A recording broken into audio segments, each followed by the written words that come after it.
Hello again, Susie Santa here, your angel intuitive, spiritual guidance counselor, and intimacy intuitive. So this is another subject that keeps coming up quite a bit. It comes through in several sessions, and even when I'm doing body work on people, it comes up, and that's learning how to receive. So many of us don't know how to receive. We're givers. We give and give and give and give, especially a lot of women. We're used to being nurturers and givers and caregivers and taking care of others, and we forget to take care of ourselves, and we forget to receive. And in many ways, that's giving to ourselves. We can take care of others and do and do and do, but we forget to give back and to recharge. And that comes up so often. And then I just happened to find this deck that's fun, that I forgot I have. Again, so many decks. And this is T. Harv Eker. I may be pronouncing it incorrectly. If I am, sorry, sir. It's called Secrets of the Millionaire Mind. So these are just kind of some fun ones.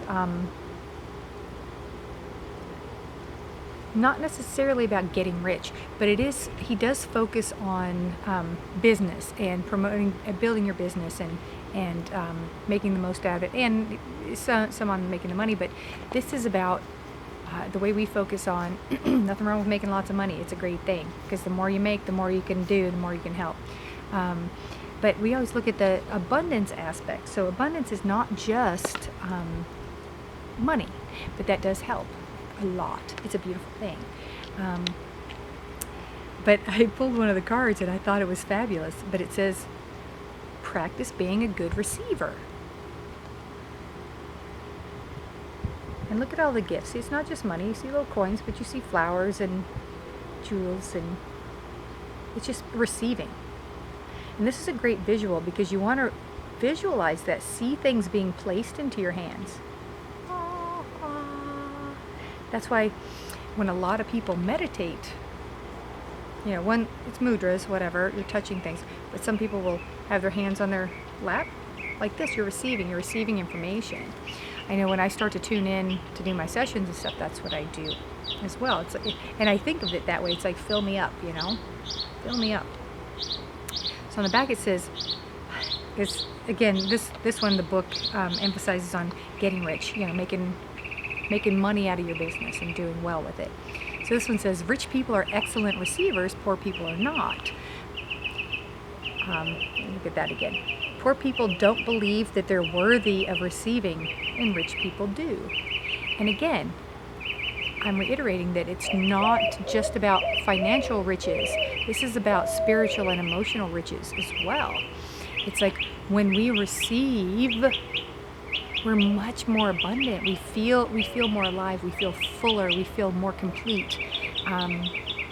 We feel whole.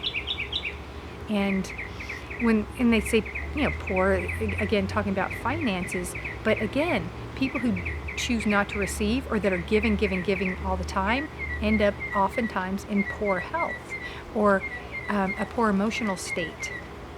So they don't feel well, they feel tired, they feel burnout. That's a big one. Let down, because at some point when we hit bottom, when we're giving, and we run out, then we start feeling resentful. And we still want to give. I know, Birdie. And but it's, if we're not receiving as well, and there's not that back and forth, it's like, sorry, ants. Even if we just give to ourselves, whether it's time to ourselves, doing something special for ourselves. For me, I love my puppy time.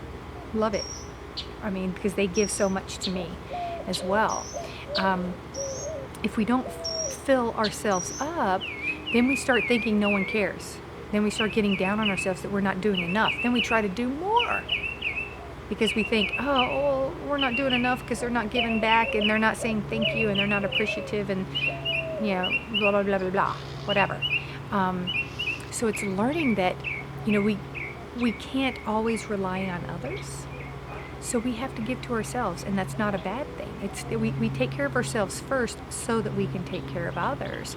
Again, when I talk about this conversation, and I know I've said this a few times, it's so many people think that, oh, well, that's selfish if you put yourself first, and it's not right, because if you're spiritual, you're supposed to be a giver and do all this, and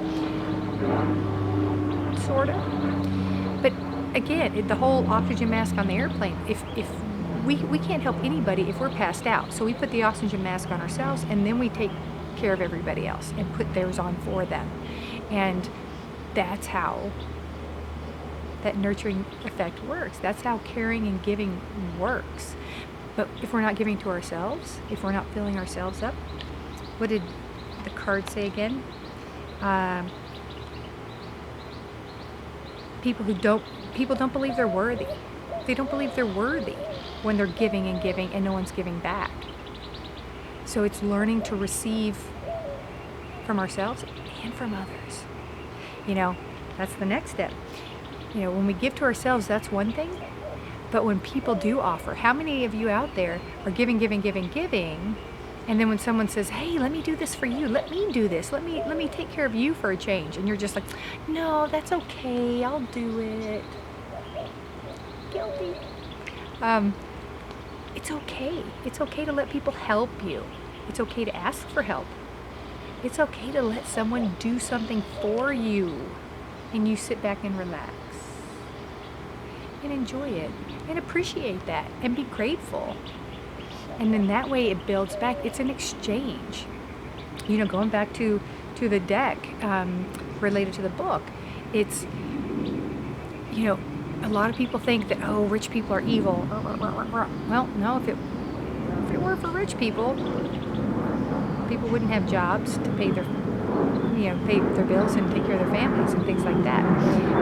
Rich people do a lot of fabulous things, and they allow all of us, Bruce excited, they allow all of us to do more and do better and be better.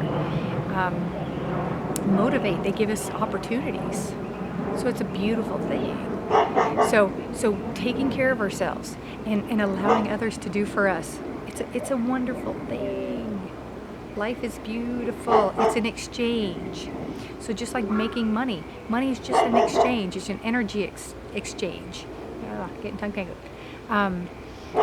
So you do something, just like with this work. A lot of people say, oh, you charge for the work you do. It's like, well, I used to think, well, it is time. That was my first initial excuse was, well, it's time. I'm charging for my time, not for the work that I do.